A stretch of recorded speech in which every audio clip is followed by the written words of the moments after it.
Halo semuanya, selamat datang di channel kami. Pada kesempatan ini kita akan membahas film yang sangat menarik berjudul The Tomorrow War, dirilis pada tahun 2021. Film bergenre action, war, fiksi ilmiah ini mengisahkan tentang keadaan bumi di masa depan yang berada di ambang kepunahan akibat invasi alien. Dalam keadaan terdesak menghadapi invasi itu, sekelompok pasukan dari tahun 2051 datang ke tahun 2022 untuk meminta bantuan dan merekrut relawan yang akan dikirim ke masa depan untuk berperang melawan alien demi kelangsungan hidup manusia di bumi. Bagaimana keseruan ceritanya? Tanpa berlama-lama lagi, ini dia film The Tomorrow War.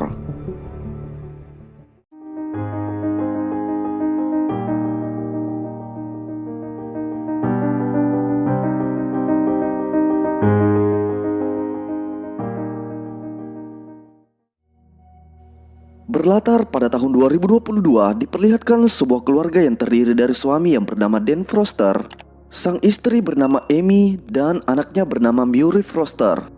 Di mana malam itu mereka merayakan Natal dengan menonton pertandingan Piala Dunia di TV.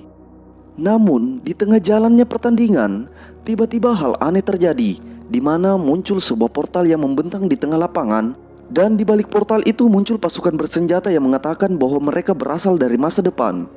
Tepatnya 30 tahun dari masa kini. Melihat kejadian itu, orang-orang pun terkejut.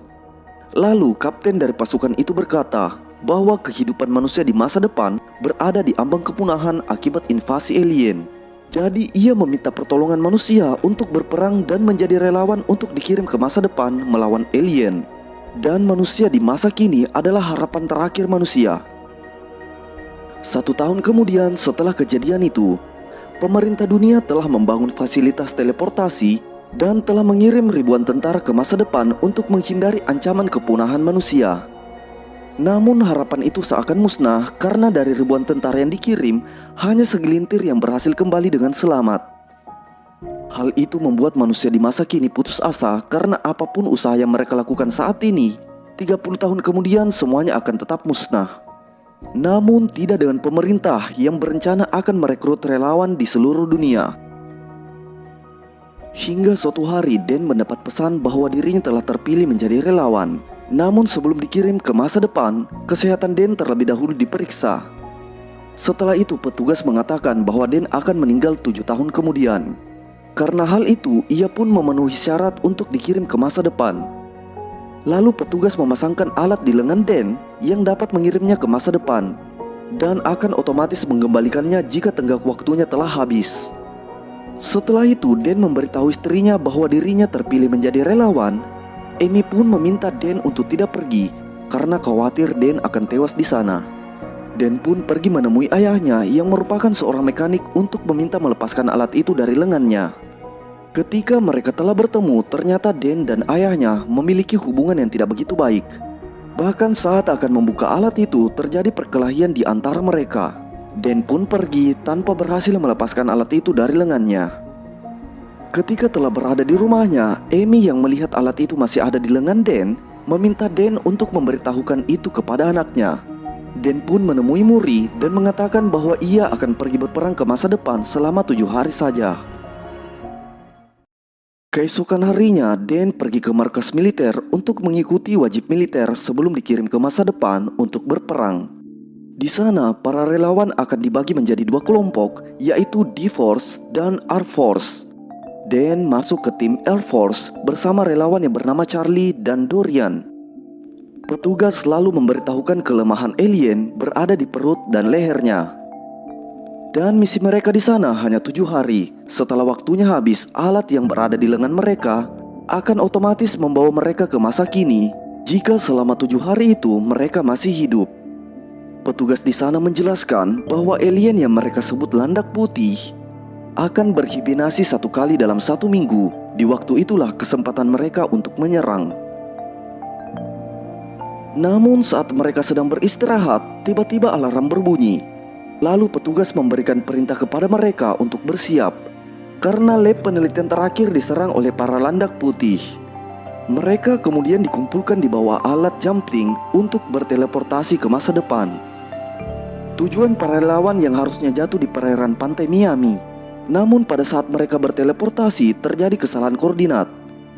Akibat dari itu banyak relawan yang mati. Beruntungnya Dan dan sebagian kecil relawan berhasil selamat setelah jatuh di kolam yang berada di atas gedung. Dari atas gedung itu mereka pun melihat keadaan kota yang telah hancur akibat invasi alien. Tak lama kemudian pusat komando masa depan menghubungi Dan. Lalu ia menjelaskan situasi di sana kepadanya dan memerintahkan untuk melakukan misi penyelamatan tim riset yang terjebak di gedung laboratorium. Dan yang merupakan seorang veteran tentara dan telah berpengalaman di medan perang, lalu ia memimpin skuad Air Force untuk melakukan misi itu. Namun ketika telah sampai di gedung laboratorium, ternyata tim riset yang mereka cari telah terbunuh. Kemudian ia diperintahkan untuk mengambil hard drive, material biologis, dan 12 ampul biru dengan cepat, karena kemungkinan landak putih akan kembali jika mencium bau darah dari mayat-mayat itu. Dan pusat komando akan melakukan pemboman di kota tersebut dalam waktu 6 menit kemudian. Saat skuad Air Force melakukan tugasnya, tim pengintai melihat pergerakan landak putih yang mengawasi mereka. Mereka pun segera bergegas pergi, namun ternyata para landak putih melihat mereka dari atas gedung. Lalu sekelompok landak putih menyerang mereka dengan ganas. Dan anehnya landak putih sangat sulit dibunuh meski telah ditembaki berkali-kali. Akibat dari kejadian itu beberapa relawan terbunuh, sementara mereka yang berhasil selamat dan telah keluar dari gedung terus bertempur melawan lebih banyak landak putih yang terus berdatangan.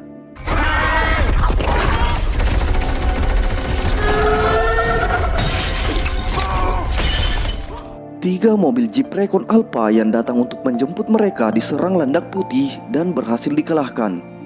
Dan lalu memimpin skuad Air Force untuk maju menyerang.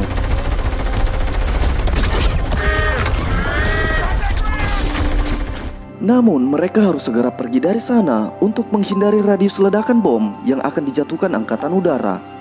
Ketika berhasil menjauh, Angkatan Udara lalu membombardir landak putih yang berada di tempat itu.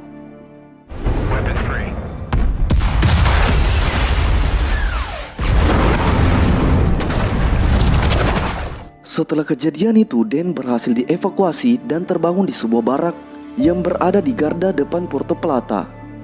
Setelah itu Dan dipanggil oleh letnan, sementara Charlie dan Dorian kembali ditugaskan.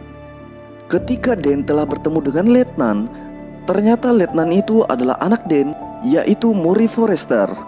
Di masa depan, Murray tumbuh menjadi wanita tangguh dan cerdas. Hal itu pun membuat Dan bangga kepada Murray.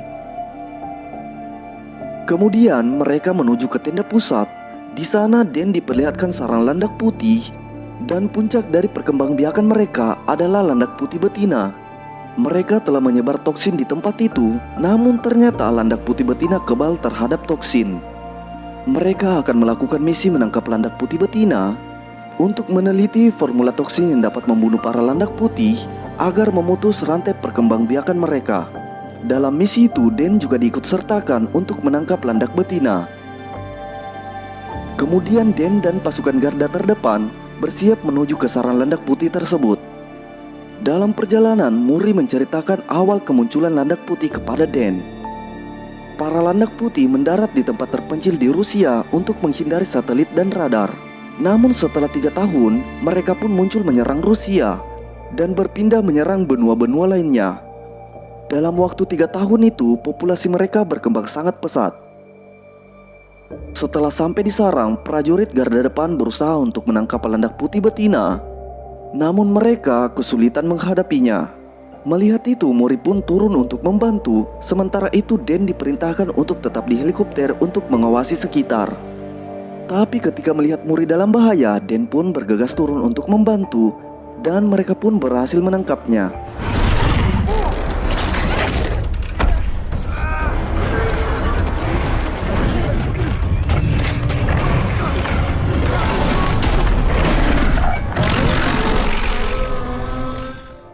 Sementara itu, para landak putih yang lain berdatangan ke tempat itu untuk melindungi landak betina. Beruntungnya, berkat kerjasama yang baik, mereka berhasil keluar dari tempat itu dan berhasil membawa landak betina yang telah ditangkap dengan menggunakan helikopter. Akhirnya mereka pun tiba di markas militer utama yang berada di tengah laut dan memiliki keamanan yang tinggi. Di tempat itu, landak betina diikat dengan rantai dan dibius agar memudahkan penelitian untuk mencari toksin yang ampuh untuk membunuh para landak putih. Mori pun telah melakukan beberapa kali percobaan dan gagal, hingga akhirnya ia berhasil menemukan formula toksin yang ampuh untuk membunuh landak betina itu. Saat landak betina tersadar, kemudian memanggil kawannya. Lalu terlihat ribuan landak putih mendekati markas itu, bahkan berhasil membobol pertahanan markas yang sangat ketat. Mori pun meminta ayahnya untuk membawa toksin itu ke masa lalu dan memperbanyak produksi toksin untuk membunuh landak putih sebelum berkembang pesat. Dalam situasi terdesak, Den dan Mori berusaha untuk mengamankan toksin dan meminta prajurit untuk membawa mereka ke tempat aman untuk berteleportasi. Prajurit pun menerbangkan helikopter untuk membawa mereka ke puncak gunung. Sementara itu, landak putih terus menyerang prajurit yang masih tersisa, bahkan mereka berhasil membebaskan landak betina. Saat berhasil terbebas, landak betina memerintahkan kawannya untuk menyerang Mori untuk merebut toksin dari tangannya. Saat akan sampai di tempat pendaratan helikopter, Mori terkena serangan landak betina dan terjatuh. Melihat itu, Den menolong Mori dan membawanya ke tempat yang aman. Dalam situasi terdesak, Mori memberikan toksin kepada Den. Mori juga meminta ayahnya untuk mencegah peperangan mengerikan itu terjadi. Setelah itu, landak betina berhasil menemukan mereka dan menarik Mori. Den melompat untuk menolongnya. Kejadian itu bertepatan dengan habisnya waktu Den di masa depan. Ia pun otomatis kembali ke masa kini. Den pun menyerahkan toksin yang ia bawa kepada kapten untuk diproduksi massal. Namun ternyata portal untuk kembali ke masa depan telah rusak dan tak ada lagi cara untuk pergi ke masa depan. Setelah itu, Den dijemput oleh istrinya dan kembali ke rumahnya. Melihat Mori yang masih berusia 9 tahun, Den merasa sangat bersalah karena tidak bisa menyelamatkan Mori yang dewasa di masa depan. Di malam hari, Den menceritakan kejadian yang ia alami di masa depan kepada istrinya. Ia pun bertekad untuk mencegah peperangan itu terjadi untuk memberikan masa depan yang baik kepada putrinya. Keesokan harinya, Den menemui Dorian untuk meminta bantuan. Lalu mereka pun pergi menemui Charlie untuk meneliti cakar landak putih yang mereka bawa sebelumnya. Setelah melakukan beberapa penelitian, mereka pun menyimpulkan bahwa landak putih saat ini sebenarnya telah berada di bumi, namun masih terkubur di dalam es dan telah berada di sana sejak lama. Setelah berhasil mengetahui lokasi keberadaannya, Den lalu meminta bantuan kepada pemerintah untuk membasmi alien sebelum mereka berkembang pesat. Namun, para pemerintah menolak percaya kepada Den karena kurangnya bukti. Agar bisa pergi ke tempat alien itu berada, satu-satunya cara adalah meminta bantuan ayahnya. Karena ayahnya adalah seorang pilot dan mempunyai pesawat. Ayahnya pun bersedia untuk membantu Den dan timnya. Keesokan harinya, Den dan timnya bersiap menuju ke Rusia, di mana tempat alien itu berada. Singkat cerita, mereka pun sampai di gurun es yang berada di Rusia. Setelah beberapa lama menyusuri gurun es itu, Den menemukan tempat yang memiliki radiasi magnet yang terkubur di bawahnya. Lalu mereka meledakkan es yang menutupinya. Setelah itu mereka masuk menyusuri tempat yang berada di bawah sana. Dan akhirnya mereka menemukan sebuah kapal alien yang telah terkubur selama ribuan tahun. Ketika telah memasuki kapal, mereka berhasil menemukan beberapa telur landak putih yang tersimpan di dalam kargo kapal. Setelah itu, mereka menyuntikkan toksin yang telah diproduksi banyak untuk membunuh alien-alien tersebut. Dan ternyata toksin yang telah dibuat Mori itu berhasil membunuh alien dalam sekejap.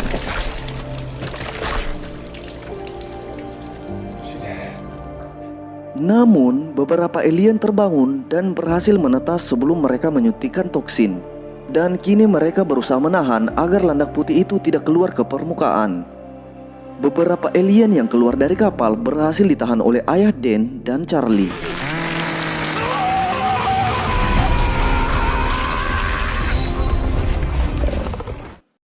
Karena banyaknya alien yang terbangun, Den memutuskan untuk meledakkan tempat itu. Namun akibat dari ledakan itu, hanya ayahnya dan Charlie yang berhasil selamat. Namun sayangnya landak putih betina juga selamat dan berhasil lolos ke permukaan. Dan ayahnya lalu mencari landak putih betina yang mencoba untuk kabur itu. Setelah beberapa lama mencari, Dan dan ayahnya berhasil menemukannya. Dan ayahnya lalu menembak landak betina itu, namun landak itu sangat sulit dilumpuhkan meskipun telah ditembak berkali-kali. Bahkan kabut es menambah kesulitan mereka untuk membunuhnya.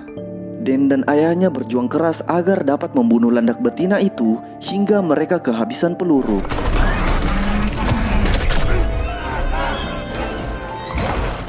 Ayah Dan yang telah putus asa ingin mengorbankan nyawanya agar landak betina jatuh bersamanya ke dalam jurang.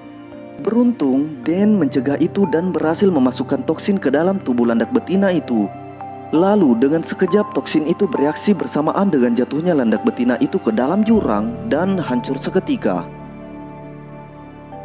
Akhirnya Dan, ayahnya dan Charlie yang berhasil selamat setelah mengalahkan alien-alien juga berhasil mencegah peperangan mengerikan di bumi melawan alien di masa depan.